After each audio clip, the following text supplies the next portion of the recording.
Want to know the latest and hottest music hitting the airwaves? Don't be left out. Listen to the Golden State Media Concepts Music Podcast. It keeps you on the loop with everything you need to know from pop, rock, hip-hop, and the top 40. And we'll throw in news of your favorite artists, concert and tour dates, and so much more. Listen no further, because this is the gold standard in music podcast.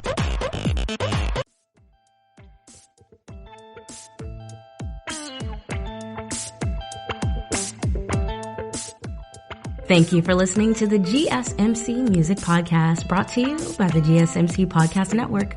I'm your host, Gaelika Brown, the music lover constantly seeking positive music. Now let's get into some music news.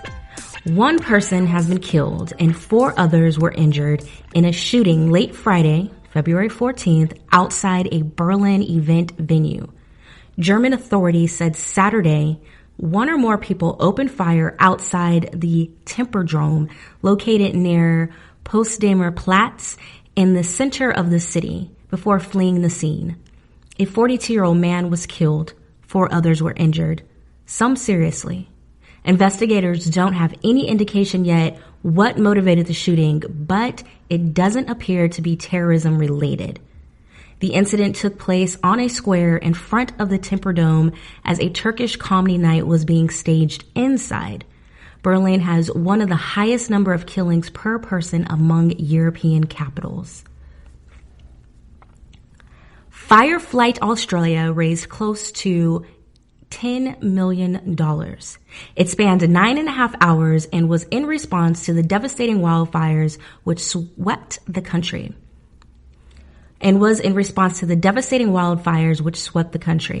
Taking at least 33 lives and destroying more than 1 billion animals. The final lineup at the ANZ Stadium featured 23 acts from local lads. Lads. Gotta love that word. Obviously, reading some Australian news here. And I don't know any of these lads, but I will name them. 5 Seconds of Summer, to Internationals, Queen, Alice Cooper, and Katie Lang. Oh, I know those lads. Veteran singers Olivia Newton-John, I know her, and John Farnham, local hip-hop stars Hilltop Hoods, don't know them, and the guest appearance from Oscar winner and sometimes rocker Russell Crowe. I do know him. Willie Nelson, Diana Ross, Dolly Parton appear in a teaser for Jimmy Carter, Rock and Roll President, a new documentary about the 39th President of the United States. The film will open the 2020 Tribeca Film Festival at New York's Beacon Theater on April 15th, followed by a performance by Nelson. The film accurately captures my love for all music and the importance music has played in my personal and professional life, Carter said in a statement. I remain hopeful and believe that music can serve to bring us together as a nation. Rosalind Carter and I are pleased with the fine film Mary and Chris have made and thank all those involved for telling the story. Now, before the 2020 NBA All-Star Game this weekend, Queen Latifah performed during Saturday night's events at Chicago's United Center. The singer and rapper covered the Stevie Wonder ballad Love's in Need of Love Today, singing part of the song and then rapping a verse. Then she brought out a choir to join her. Now, Dr. Dre paid tribute to Kobe Bryant during the 2020 NBA All-Star Game with a short segment that reflected on the player's storied career. The clip created by Dre, Gibson Hazard, and Jackson Bannon feature many of Bryant's on-court successes, with the rapper remixing them together into a dynamic instrumental memorial. The video, which clocks in at a little over 2 minutes, includes many of Bryant's notable moments from his start as an 18-year-old player to father of an up-and-coming basketball star and his daughter, Gianna. The remix includes samples of We Will Rock You and California Love. It's an incredible video you can view on YouTube, but use your good speakers or headphones because Dr. Dre did something special here. The All-Star Game, held in Chicago, also featured Jennifer Hudson. Hudson opened the evening with a performance of All We Know, We May Meet Again, while images of Bryant and Gianna played on the screen behind her. She starts off a cappella before being joined by piano and then strings. Andrew Weatherall, one of the UK's top electronic producers and remixers, who co-produced Primal Scream's landmark 1991 album Screamadelica, died Monday at the age of 56. Weatherall's manager confirmed the musician's death to Rolling Stone. We are deeply sorry to announce that Andrew Weatherall, the noted DJ and musician, passed away in the early hours of this morning, Monday, 17th February 2020. That's right, they do everything backwards over there, or the US is just backwards. At Whipps Cross Hospital, London, he said. Or this is a rep for the musician. The cause of death was a pulmonary embolism. He was being treated in the hospital, but unfortunately the blood clot reached his heart. His death was swift and peaceful. So imagine singer Adele being your homie and being gracious enough to not only officiate your wedding, but to sing too. I mean, the reception would be lit AF, right? Right. IG footage makes me wish I was there to partake in the fun. And Adele looked awesome and unrecognizable. She slimmed down a lot and announces that her album will be coming this September. So yeah, if you didn't get that, she sang and officiated one of her homies' wedding ceremonies. And there's tons of clips online. I would go check them out. It's really fun. So rapper Boogie Da Hoodie has a Billboard 200 #1 album with his 2008 sophomore album, Hoodie Season, and over 20 Hot 100 records to his credit. He just dropped a new project, which we will cover in our new music segment, but Billboard caught up with the 24-year-old Bronx native who, despite his early success, is incredibly humble. He says, "I have the stats, but I'm not finished. I practiced, but I didn't master it. I mastered recording, I mastered certain things, but I didn't master everything yet. I still have some time to go. You know? That's what I always say when people ask me why you're not so confident when people say you're the king of New York. But when the time comes, I'm really going to know. I know a lot of people probably feel the same way, but they're not saying it like, he's almost there. But everybody is cheering me on. Realistically, I'm not there yet. I still have some growing to do. Until I feel comfortable saying it, I'm not saying it." You can read the full interview online. Now, Post Malone's Circles spends a 10th week at #1 on Billboard's Pop Song Radio Airplay chart, dated February 22nd. Marking a milestone in the ranking's history. The song is the first by a solo male and no accompanying acts to have logged as many as 10 weeks at #1 on pop songs, dating to the chart's 1992 inception. It passes two such hits that each reigned for 9 weeks, Ed Sheeran's Shape of You in 2017 and Seal's Kiss from a Rose in 1995. That was a jam. A kiss from a rose. What happened to Seal? The 18th season of American Idol, which I thought was over and done with forever. But hey, when there's money to be made and people's talents to exploit, why not stay off the air? Obviously, you now know my feelings about American Idol. But yeah, it's back with judges Lionel Richie, Katy Perry, and Luke Bryan, and the forever host, Ryan Seacrest. Ain't got much else to say about that. But it's back, y'all. Last September, Taylor Swift previewed songs from her latest album, Lover, for the first time ever in Paris. Those recordings may soon be seeing the light of day.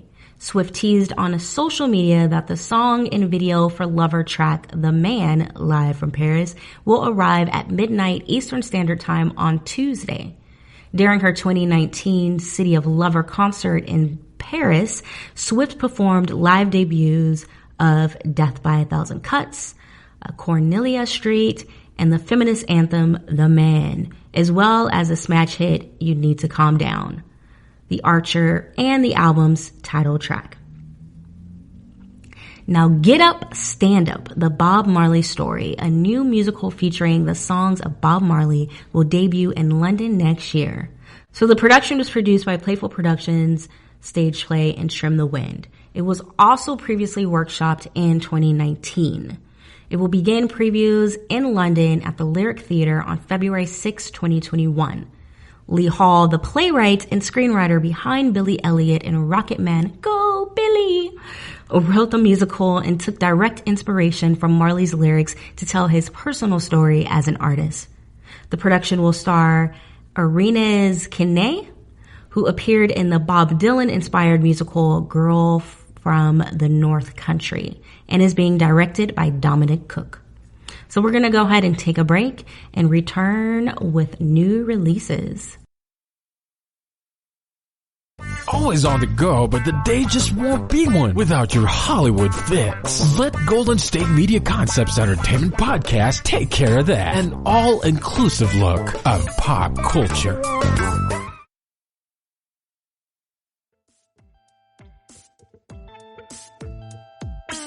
Welcome back to the GSMC Music Podcast. I'm your host, Gaelika Brown. Now let's talk new album releases. Justin Bieber Changes, Tame Impala, The Slow Rush, Drama, Dance Without Me, Tink, Hopeless Romantic, A Boogie with a Hoodie, Artist 2.0, Calvin Harris's Love Regenerator 2, David Bowie, Is It Any Wonder, Huey Lewis and the News, Weather.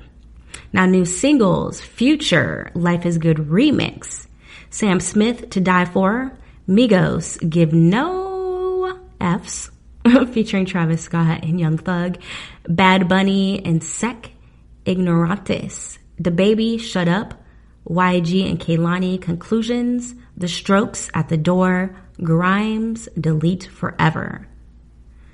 Now, Justin Bieber has Lyme disease. That, coupled with mono, was the reason why he stopped his last tour. He disclosed that and so much more in a great interview with Apple Music, where he talks about his faith and what made him take a deep dive into Christianity. He really, he bears his soul in this. I mean, he breaks down a couple times. You get to see Justin Bieber cry a few times, but it's a really just real personal conversation, and I enjoyed it. I recommend, if you're a Justin Bieber fan or just have any curiosity about him and his faith and what type of changes he's going through or has been through, or just where he's at in his spiritual journey, I would suggest listening to this. But you gotta have Apple Music. On to tours and festival news. Green Day received a third chart crown in Australia with Forever of All, and will return to the States in November for a 4-city Hella Mega Stadium tour alongside Weezer and Fall Out Boy. Less than 3 weeks after Bon Iver's Justin Vernon covered Bob Dylan and Leon Russell at a Bernie Sanders rally in Iowa, the singer announced a trio of Wisconsin shows Monday that requires a pledge to vote in order to gain access to pre-sale tickets for all 3 shows. The fall concerts will take place 1 week before the presidential election. Now on to the top 10 songs played in the United States according to Apple Music. Rowdy Rich the Box is still number 1. And what? Future featuring Drake, Life is Good, has been knocked down to number 3. And Boogie with a Hoodie is number 2 with numbers. Number 4, Justin Bieber, Intentions featuring Quavo. Number 5, Rowdy Rich, High Fashion. Number 6, Boogie with a Hoodie, Me and My Guitar. Number 7, Boogie with a Hoodie, Thug Love. I'm not going to keep saying his long name. So number 8, Boogie, Might Not Give Up featuring Young Thug. Number 9, Future Life is Good Remix featuring Drake, DaBaby, and Lil Baby. And number 10, Justin Bieber, Forever featuring Post Malone and Clever. Now let's compare that to the top 10 songs played globally according to Apple Music. Roddy Ricch, The Box, sits at number 1 in the US and globally still. Number 2, Justin Bieber, Intentions. Number 3, Boogie, the song Numbers, featuring Roddy Ricch, Gunna, and London on a track. Even though Boogie took one of Rowdy's spots, Rowdy still has the spot because he's on the track. Number 4, Future, Life is Good. Number 5, Justin Bieber, Yummy. Number 6, Billie Eilish, No Time to Die. Number 7, Justin Bieber, Forever. Number 8, The Weeknd, Blinding Lights. Number 9, Tones and I, Dance Monkey. And number 10, Roddy Ricch, High Fashion. Roddy Ricch is not leaving this top 10. It's like, people come, it's like when albums drop, that week you'll see like those songs hit number like in the top 10. The same thing happened with Lil Wayne and Funeral, Eminem's album. Like there was like 3 or 4 songs in the top 10, but that next week they were all gone with exception with maybe one of their songs. But Roddy Ricch went right back to where he was at. He still keeps holding number 1, but anything, below that, like he keeps making it right back. And then usually the baby kind of slides back. So let's see, this will be curious. Like next week, as long as no major projects drop that people are like excited about, there's probably going to be more Roddy Ricch, and the baby will make a feature because, yeah, the baby, besides being on the Life is Good remix, he's not top 10 anymore this week. All right, so what have I been jamming? A lot of music came out, so I didn't get through it all, but definitely was super excited to play Justin Bieber's Changes. That was the first project I started. It's a great project. It's his honeymoon album. It's full of love songs. His voice, production, everything is top notch. It's such a great R&B album. I mean, Justin is at the top of his game. Forever with Post Malone and Clever are my faves. In that amazing interview I mentioned, Bieber mentions that he found Clever on IG and loved his voice and tone. So hey, all y'all out there with a dream on social media, keep pushing because you never know who's listening. Come Around is something to bop to. Get Me featuring Kehlani is a great one. She will be on tour with him. Changes kind of speaks to his development as a person and his faith, but he didn't dive deep into his faith and actual changes on the album. But based off of that interview, it sounds like he will on the next. And like I said, this is a honeymoon album. So he really just talks about love and just being happy and just in a really good spot in his life. So if you are in love or in a happy place, this is that vibe you want. It was a perfect Valentine's drop. Now, I tried to follow up listening to Changes with Tink's Hopeless Romantic, and unfortunately, there ain't nothing romantic about the first 2 tracks. It was very like just F-man, I'm a boss chick. It totally ruined that vibe I had with Changes, so I had to turn it off. I'm just not in that space right now, but if I ever am, I will give it a full listen because Tink is dope. Now, I didn't know that YG and Kehlani are a couple. Nipsey Hussle rocked with YG, so I'm with him being with my girl Kehlani. The song was alright. It was alright. It was short, less than 3 minutes. There wasn't too many lyrics. It was, kind of, I wanted more. Definitely wanted more. Now, Boogie Da Hoodie, my nephew actually turned me on to his last project, which I was really digging. I had absolutely nothing, like I knew nothing about the guy. I literally just pushed play because my nephew recommended him. And I was really feeling it. For him being young, like he had a lot to say on a deeper level. It wasn't super surfacey. It wasn't just, about raindrops, drip, drip. Even though I love that stuff. He had more to say, which is impressive for such a young man. So when Artist 2.0 dropped, I was like, all right, let's check out the young boy. The top part of the songs, they were kind of surfacey. They were kind of raindrops, drip, drip, which, like I said, there's nothing wrong with that. It's not what I expected. But then he has some songs on there where he goes deeper. I didn't get, I just ran through it once, so I can't really dive too much into, those deeper tracks. But, all the songs featuring Lil Uzi Vert, who I really don't know much about either. I was feeling Love Is Art, Reply. I was feeling the King of My City, Mood Swing, Streets Don't Love You. The bottom part of the album, it gets a little bit deeper, a little bit more vibey. So I was feeling that. I love my ratchet music. I love my trap music. But ultimately, what really gets me are just full, complete stories. People where I really feel like I'm learning about you. It's relatable. It's something that I'm going through as well. I just like the deep stuff. I mean, that's what I grew up on. So with an album like this, it was more mixed. The first album he did was a little bit more solid, deep. This one was a mix, which for me, I don't like those vibes mixed, but that's just my personal wants and needs and likes. But I would definitely suggest checking it out. I'm definitely going to go back again and listen to it. Because like I said, I didn't get to dive too deep into it. And yeah, so what we're going to do is we are going to take a break, and then we're going to come back with some music history. And that music history is going to be featuring Dr. Dre.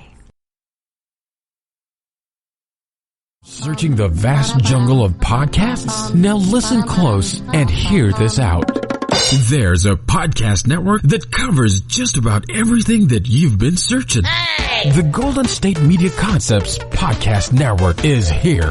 Nothing less than a podcast bliss with endless hours of podcast coverage. From news, sports, music, fashion, cooking, entertainment, fantasy, football, and so much more. So stop lurking around and go straight out to the Golden State Media Concepts Podcast Network. Guaranteed to fill that podcast itch.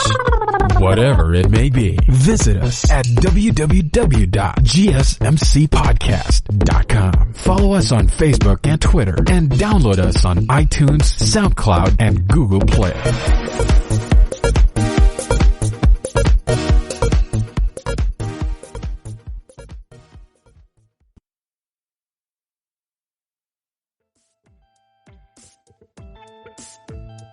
Welcome back to the GSMC Music Podcast.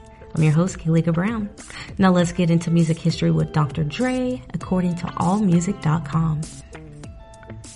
More than any other rapper, Dr. Dre was responsible for moving away from the avant noise and political stance of Public Enemy and Boogie Down Productions, as well as the party vibes of old school rap. Instead, Dre pioneered gangsta rap and his own variation of the sound, G-Funk. While BDP's, Boogie Down Productions' early albums were hardcore but cautionary tales of the criminal mind, Dre's records with NWA celebrated the gang life. Dre was never much of a rapper. His rhymes were simple and his delivery was slow and clumsy, but as a producer, he was extraordinary.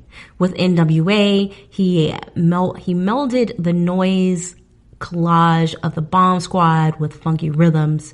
On his own, he reworked George Clinton's Elastic Funk into the self-styled G-Funk, a slow-rolling variation that relied more on sound than content. When he left NWA in 1992, he founded Death Row Records with Suge Knight and the DOC, and the label quickly became the dominant force in the mid-90s hip-hop thanks to his debut, The Chronic. Soon, most rap records imitated the sound, and his productions for Snoop Doggy Dogg and Blackstreet were massive hits. For nearly 4 years, G-Funk dominated hip-hop, and Dre had enough sense to abandon it and Death Row just before the whole empire collapsed in the late 1996. Dre retaliated by forming a new company, Aftermath, And while it was initially slow getting started, his bold moves forward earned him critical respect. He later launched Beats by Dre, a company that introduced the celebrity headphone phenomenon, later morphed into a streaming music service, and was then bought by Apple Inc. Dre, born Andre Young, February 18th, 1965, became involved in hip-hop during the early 80s, performing at house parties and clubs with a world-class wrecking crew around South Central Los Angeles and making a handful of recordings along the way.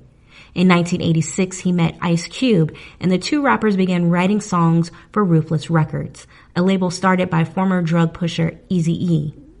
Eazy tried to give one of the duo's songs, Boys in the Hood, to HBO, a group signed to Ruthless. When the group refused, Eazy formed NWA, an acronym for Ends with Attitudes. I'm not going to say that. Y'all know what it means. With Dre, Cube, MC Ren, and DJ Yella releasing their first album in 1987. A year later, NWA delivered Straight Outta Compton, a vicious record that became an underground hit with virtually no support from radio, the press, or MTV. NWA became notorious for their hardcore lyrics, especially those of F the Police, which resulted in the FBI sending a warning letter to Ruthless and its parent company Priority, suggesting that NWA should watch their step. Most of the group's political threat left with Cube when he departed in late 1989 amid many financial disagreements. While Eazy appeared to be the undisputed leader following Cube's departure, he was certainly responsible for the group approaching near parodic levels with their final pair of records. The music was in Dre's hands.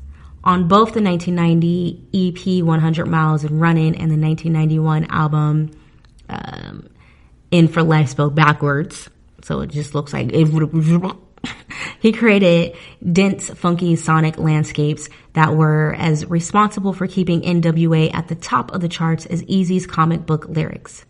While the group was at the peak of its popularity in 1991, Dre began to make an effort to leave the crew, especially after he was charged with assaulting Dee Barnes, the host of a televised rap show in 1991.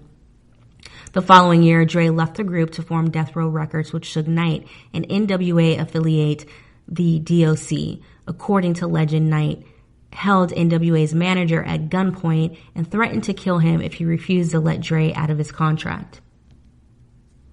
Dre released his first solo single, Deep Cover, in the spring of 1992. Not only was the record the debut of his elastic G-Funk sound, it was the beginning of his collaboration with rapper Snoop Doggy Dogg. Dre discovered Snoop through his stepbrother Warren G, and he immediately began working with the rapper. Snoop was on Dre's 1992 debut, The Chronic, as much as Dre himself. Thanks to the singles Nothing But a G Thing, Dre Day, and Let Me Ride, The Chronic was a multi-platinum, top 10 Grammy-winning smash, and the entire world of hip-hop changed with it. For the next 4 years, it was virtually impossible to hear mainstream hip-hop that wasn't affected in some way by Dre and his patented G-Funk. Not only did he produce Snoop's 1993 debut Doggy Style, but he orchestrated several soundtracks including Above the Rim and Murder Was the Case, both in 1994, which functioned as samplers for his new artists and production techniques, and he helmed hit records such as Blackstreet's No Diggity, No Doubt. Ding, ding, ding, ding, ding. Yeah, that was a jam. Among others, including a hit reunion with Ice Cube, Natural Born Killers. During his entire time, Dre released no new records, but he didn't need to. All of Death Row was under his control, and most of his peers mimicked his techniques. The Death Row dynasty held strong until the spring of 1996, when Dre grew frustrated with Knight's strong-arm techniques. At the time, Death Row was devoting itself to Tupac's label debut, All Eyes on Me, which featured Dre on the breakthrough hit California Love. And Snoop was busy recovering from his draining murder trial. Dre left the label in the summer of 1996 to form Aftermath, declaring gangsta rap dead. While he was subjected to endless taunts from his former death row colleagues, their cells had slipped by 1997, and Knight was imprisoned on racketeering charges by the end of the year.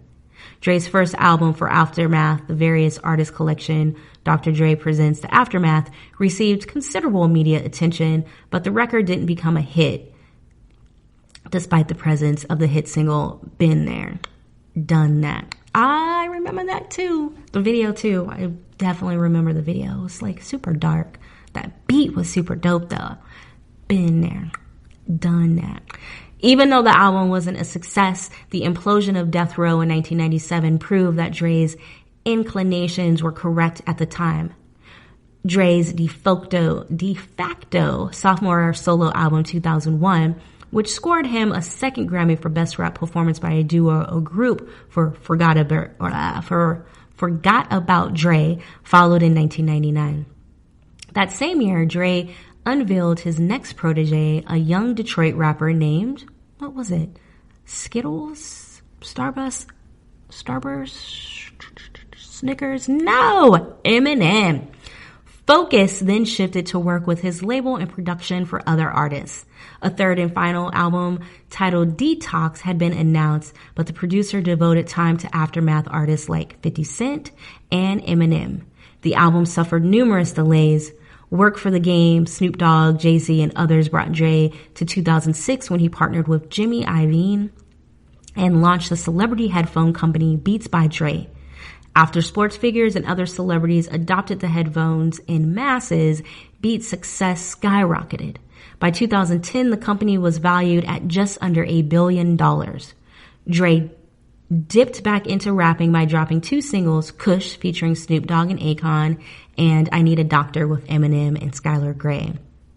He continued to tease Detox, but ended up returning to the studio to focus on his next big breakout act, Compton's own Kendrick Lamar. At the start of 2014, Beats launched a streaming music service, Beats Music. Beats was acquired by Apple Inc. later in the year as Dre announced he was the first billionaire hip-hop. In 2015, the Academy Award nominated NWA biographical drama Straight Outta Compton was released in theaters and influenced the producer to scrap Detox in favor of an LP inspired by the film. The album Compton, a soundtrack by Dr. Dre, landed that same year with Kendrick Lamar, Anderson .Paak, Yes Loud, Ice Cube, The Game, Eminem, and many more on the guest list. With NWA's cultural resurgence and mainstream recognition of their legacy in the history of rap and hip-hop, the group received another honor for their contribution to music with their induction into the Rock and Roll Hall of Fame in 2016. That's Dr. Dre, y'all. That's what I grew up with. I had an older sister, so I remember her having the cassette tape of Snoop Dogg's Doggy Style, and I remember the artwork with the dog house and like the dog with like the female booty. It was like so raunchy and just like, oh my gosh. I remember like sneaking and looking at it. I just really was a Dre fan. Like I said, that Been There, that Done That song I loved. He had The Firm with Foxy Brown. It was Foxy Brown, AZ, and was it Nas too? But I remember that Firm album, had the CD, I would jam that. Like all the stuff that wasn't really too popular, when he was really building Aftermath, like I really just like, I was on that as a kid. Like I was tuned into that. And then to see him just like, reemerge and Aftermath grow with Eminem and 50, like, and then with the beats, like it's pretty dope and amazing just to watch that journey and just to be like, man, nobody thought hip hop would go as long as it's gone. Like people thought it was a fad. It was just going to go away. But y'all see these top 10 globals and played in the US, like 90% of the songs in the US, 100% of it is hip hop. Globally, it's usually like 80, 90%. Hip hop is universal. It ain't going nowhere. And Dr. Dre became a billionaire off of it. kudos to you, sir. It's been fun watching you. Now, I definitely appreciate your time. Thank you for listening to the GSMC Music Podcast, brought to you by the GSMC Podcast Network. Until next time, I'm Gaelika Brown, the music lover constantly seeking positive music. You've been listening to the Golden State Media Concepts Music Podcast, part of the Golden State Media Concepts Podcast Network. You can find this show and others like it at www.gsmcpodcast.com. Download our podcast on iTunes, Stitcher, SoundCloud, and Google Play. Just type in GSMC to find all the shows from the Golden State Media Concepts Podcast Network, from movies to music, from sports to entertainment, and even weird news. You can also follow us on Twitter and on Facebook. Thank you, and we hope you have enjoyed today's program.